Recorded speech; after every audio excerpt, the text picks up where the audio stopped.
So someone asked for a video on setting up a discus tank, which I thought I could do, but I wouldn't recommend keeping discus unless you've kept fish before.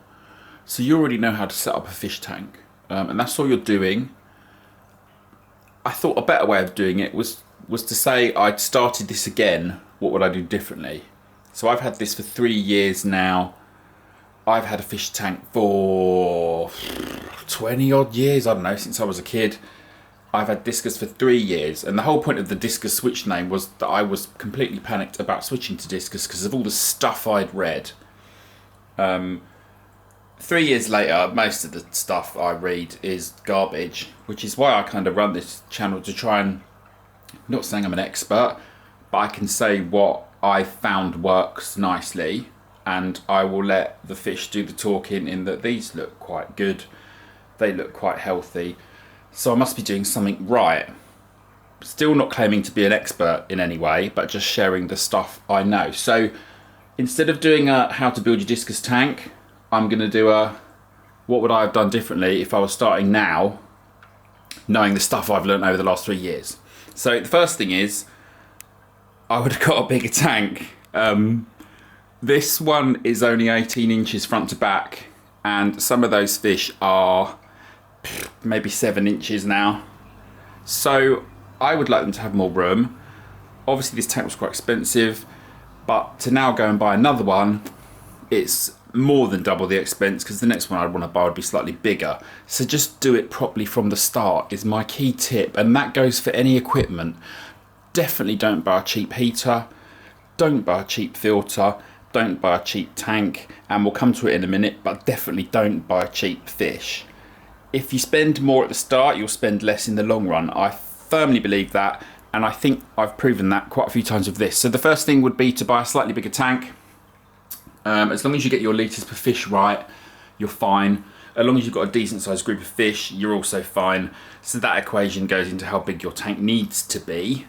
And then that balances out with how much water changing and maintenance stuff you're going to have to do.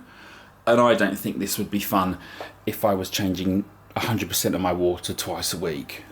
I couldn't do it. So I don't do that, and I don't think you need to do that. So the first thing I would have done, get the biggest tank you possibly can.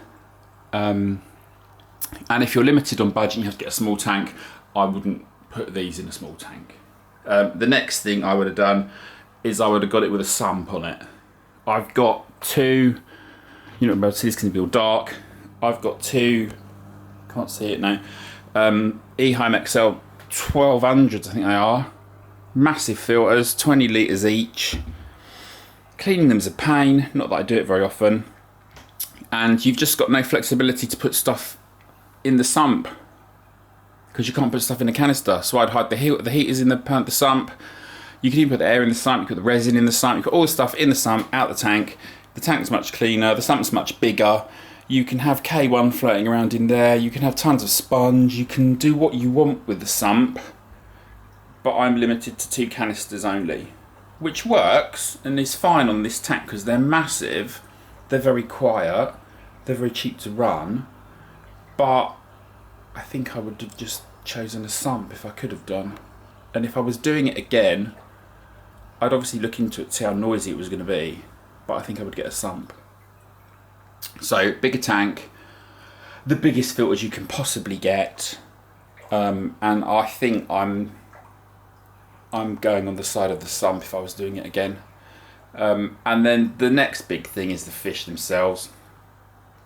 I was scared to buy expensive fish.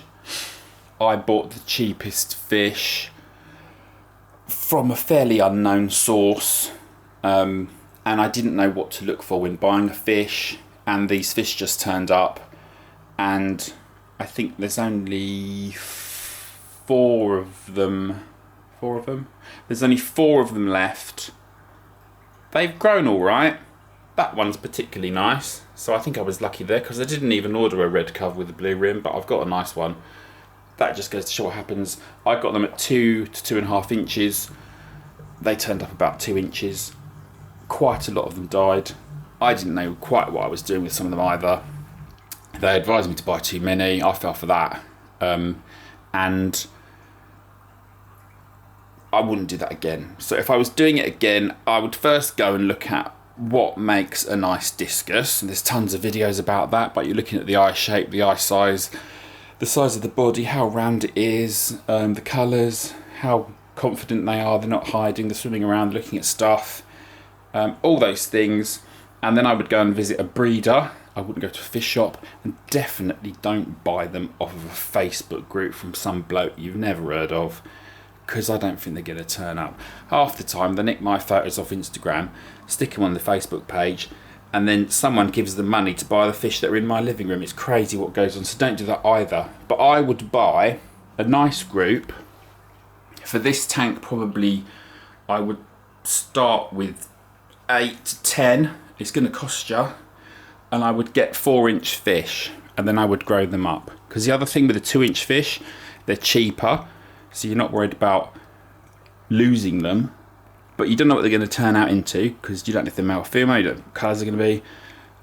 The strains aren't guaranteed, as you can see, because that one, I didn't order him, but I got him, which turned out quite well. And it's quite hard work to grow a fish to its full size. He's not quite as big as him. I bought him at a bigger size. So let the experts do the difficult part and then enjoy the easy part. But as I say, it will cost you more, but it's less hassle and it's easier. So I would go for a nice sized group, at least 6.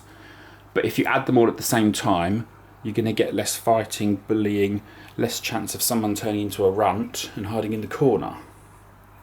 So that's the other thing I would do. And then the other thing, I started this off with tap water. They weren't happy. My tap water was bad. So find out if you're lucky with good tap water, do it in tap water. If you haven't got good tap water, you can't make up for that. So you're going to have to do something else. So you're going to have to either do RO or at least a HMA filter if your tap water isn't very good. I've seen tanks get wiped out because something happened to the tap water. You didn't know, you put it in, the fish died. So unless you've got good tap water, I wouldn't do these with tap water. Some people are lucky and some people can do it, and some people say they breed in tap water, all that stuff. My tap water is rubbish. These won't work well in tap water. All my problems almost disappeared when I got the RO unit and started using that. So I would have started off with that earlier, because there's quite a lot to learn with that, but it's quite easy to pick up. Once you've got it, you'll find it's much easier. You can pretty much tailor make the water to what you want, and it's fairly straightforward. The other thing is how you decorate the tank. This isn't looking so good at the moment because you've had a few problems with flukes, and I took the decor out and I treated those and all that stuff.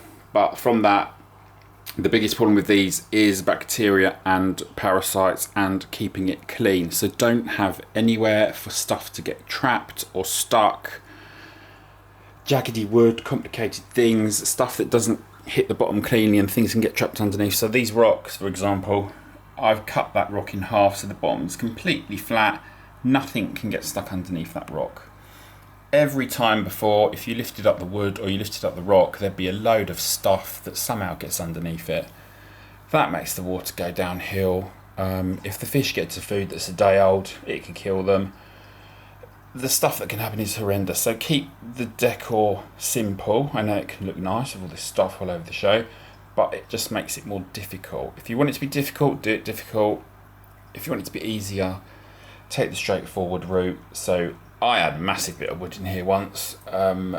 You could smell the off food sometimes because it was getting stuck underneath it.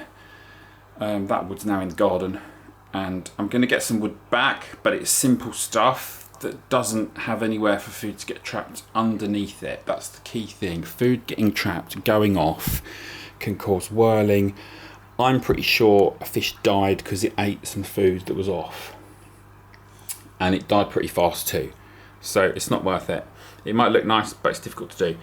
And I was trying to keep it simple. So I think that is it.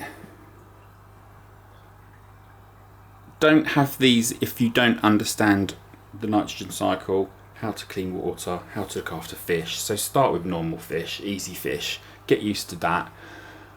You will have to do maintenance at least twice a week. If you're not prepared to do that, don't get these.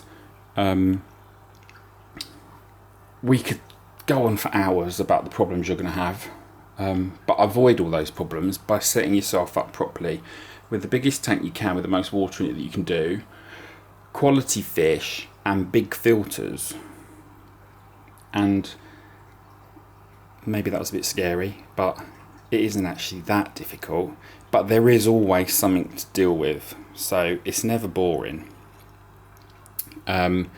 Even in here, and I know this isn't as clean as it should be, so I'm kind of contradicting half the stuff I've just said, but it will be cleaned tomorrow. Every Thursday it gets cleaned, every Monday it gets cleaned without fail, and I think that's it really. The other top tip as well actually is to have a lot of little fish. So there's tons of those you can recommend, but you need cleaners that can get to stuff that these won't get to. If food lands in the corner, he won't get it. It will then get sucked into the filter, or where I don't know where it'll go. These guys clean up everything that gets left behind. There's a big bristle nose hiding in those bushes. He cleans up quite a lot of the algae and the other stuff that gets left behind. So definitely consider what you can keep with them. And you will need other fish to clean up.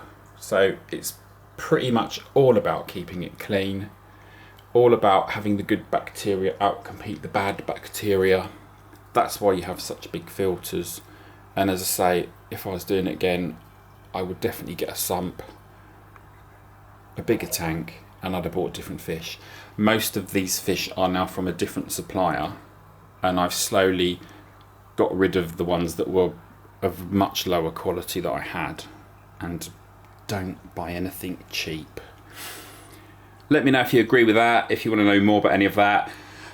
Happy to chat if I've said something you don't like, but it's just my opinion, not an expert, but I think these are looking quite good, and that's essentially what I've learnt from doing this for about 3 odd years now.